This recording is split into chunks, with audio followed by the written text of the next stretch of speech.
Dan si sopir truk ternyata tanpa kepala. Hanya ada leher terputus dan darah bercucuran. Punggung perempuan itu berlubang, menganga dengan darah mengalir perlahan mengotori baju putih bersihnya. Hanung dihadapkan pada dua pilihan pahit, menyerah pada jurang maut memanggilnya, atau melangkah tertatih di bawah hujan malam yang menusuk. Keduanya menyakitkan, namun daripada menyerah pada kehampaan, ia memilih terus melawan gelap, percaya bahwa setiap langkah membawa harapan. Dengan hati penuh penyesalan, Hanung merenungi keputusannya untuk hadir di pesta liar di sebuah hotel di lereng Gunung Lawu yang bersebelahan dengan keheningan Telaga Sarangan. Padahal sebelum keberangkatan di siang hari itu, ia sempat berpesan kepada Wahyono, sahabat dekat sekaligus rekan seprofesinya di kantor koperasi. "Sudahlah Nung, ayo ikut saja, jangan khawatir kalau terlalu malam, paling jam 11 sudah selesai. Apalagi Nung, kamu ini kan masih jomblo, istri belum punya," ucap Wahyono. Hanung dengan tegas menolak, suaranya mantap. "Pokoknya aku nggak mau mabuk, aku tak suka minuman keras."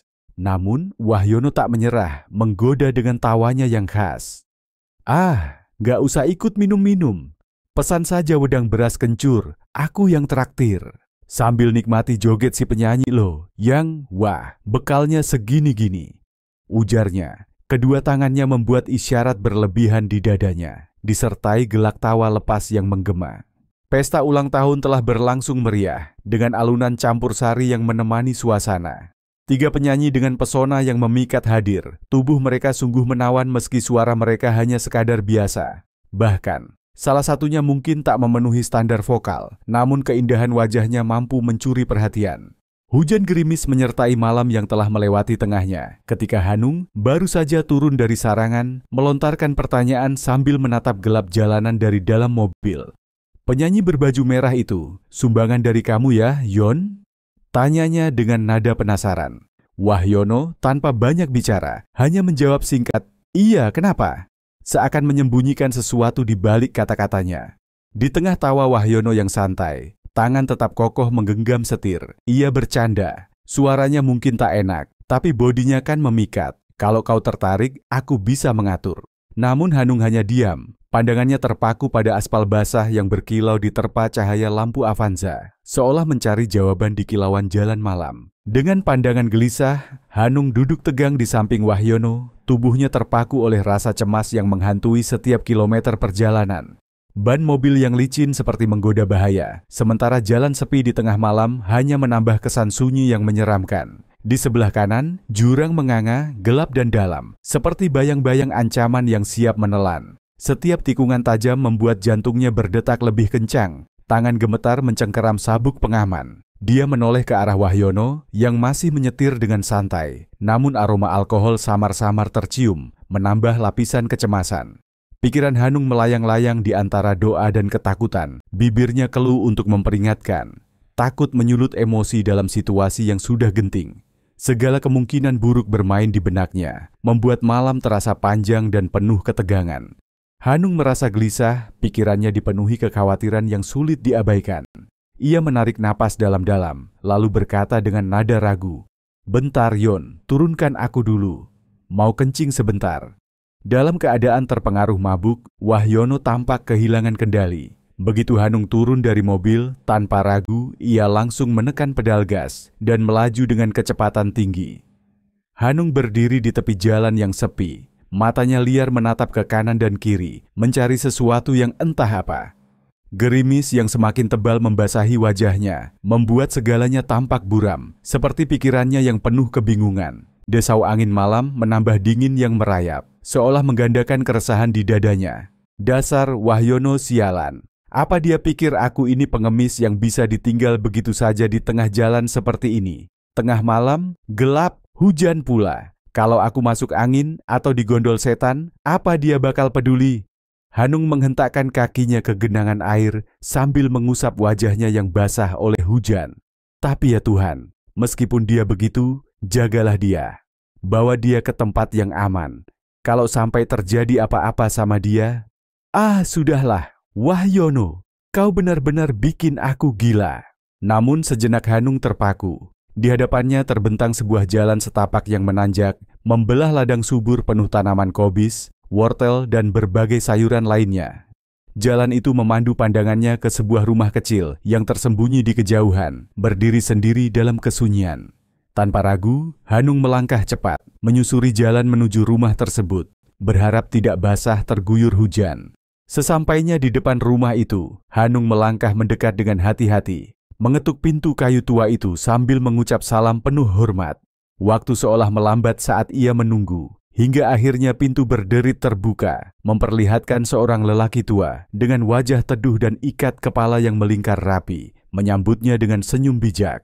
Wah, ternyata benar Mas Mantri. Syukur sekali Mas mau datang. Pagi tadi saya sudah menitipkan pesan ke tetangga untuk mengundang Mantri Kesehatan. Istri saya sedang sakit panas, Mas. Mohon bantuannya. Ucap tuan rumah dengan wajah penuh harap. Hanung tertegun mendengar panggilan itu. Mas Mantri? Sejak kapan dia jadi Mantri Kesehatan? Kebingungan itu hanya terlintas sebentar, karena ia langsung menurut ketika tangannya digandeng menuju sebuah tempat tidur sederhana. Di atasnya, seorang perempuan tua berambut putih, tubuhnya kurus, terbaring lemah dengan napas yang terdengar berat. Silakan Mas Mantri, periksa keadaan istri saya. Apa yang membuatnya sakit? Sejak pagi tadi, tubuhnya terasa panas membara. Waduh, tiada alat yang kupunya untuk memeriksa. Tak perlu menggunakan alat apapun. Tangan seorang mantri kesehatan saja sudah cukup menjadi obat. Lelaki tua itu tetap bersikeras, suaranya menggema penuh keyakinan. Hanung terpaksa memegang lengan perempuan tua yang tergeletak di tempat tidur. Ternyata dingin bagaikan bongkahan es. Padahal katanya tadi badannya panas. Malah tampaknya perempuan tua itu sudah tak bernapas. Ini jelas tak wajar, suara hati Hanung. Seketika tangannya gemetar menahan rasa takut. Lantas bagaimana lagi? Terlanjur terjebak tak berdaya di sana. Dari luar terdengar suara hujan yang mengguyur, berpadu dengan gemuruh guntur yang menggema.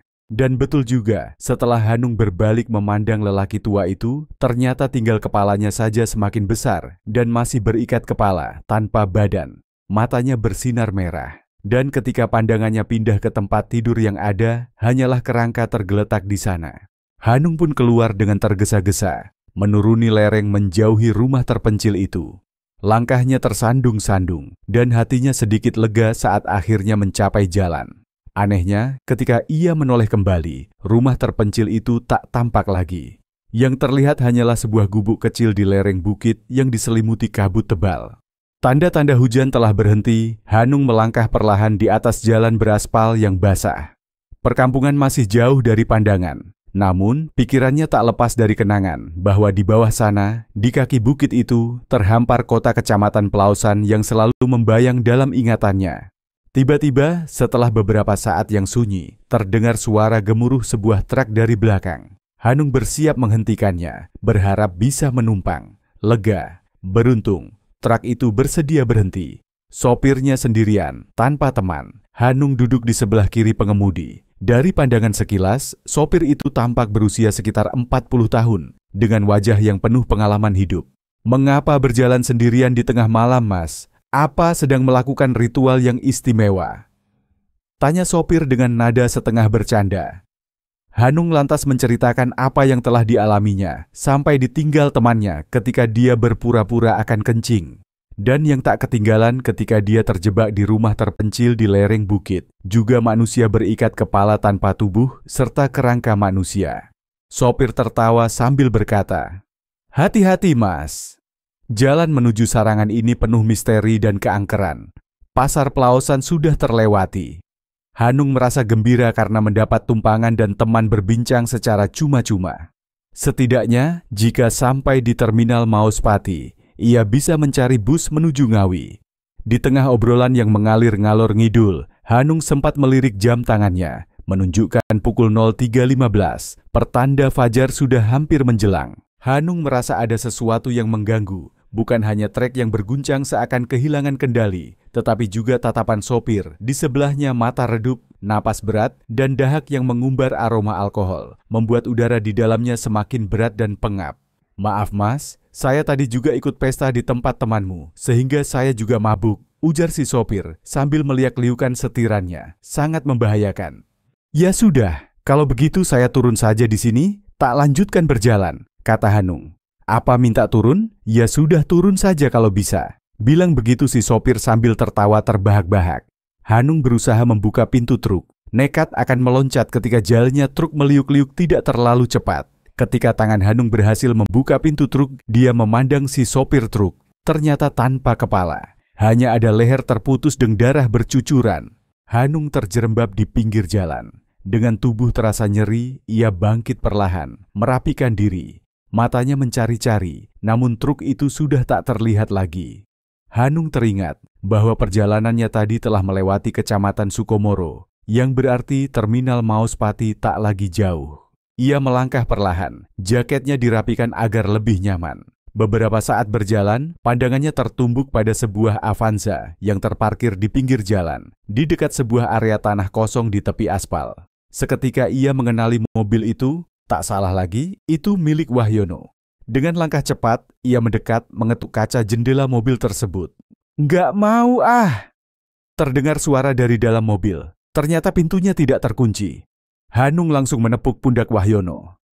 "Nggak mau apa? Kukira itu sundel bolong yang tadi malam menggoda aku. Mengajakku kencan," jawab Wahyono dengan mata yang berkedip-kedip. Setelah sekian lama, mereka akhirnya duduk bersama dalam satu mobil, melintasi jalanan yang membawa mereka pulang ke kota Ngawi. Sepanjang perjalanan, cerita bergantian mengalir seperti arus sungai yang tak henti. Wahyono membuka kisahnya tentang pengalaman aneh dan menyeramkan tadi malam. Ia menceritakan bahwa sosok yang duduk di sampingnya bukanlah Hanung, melainkan seorang perempuan cantik beraroma wangi. Namun wangi itu dingin, bagai aroma tanah kuburan yang hidup.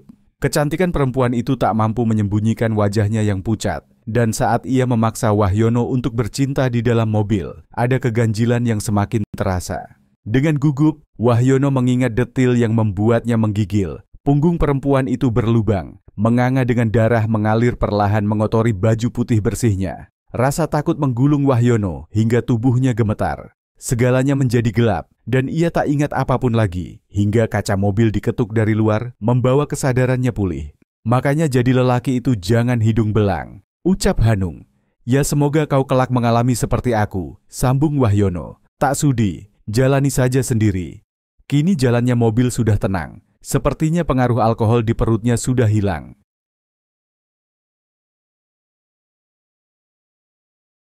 Demikian, semoga dapat menghibur. Terima kasih.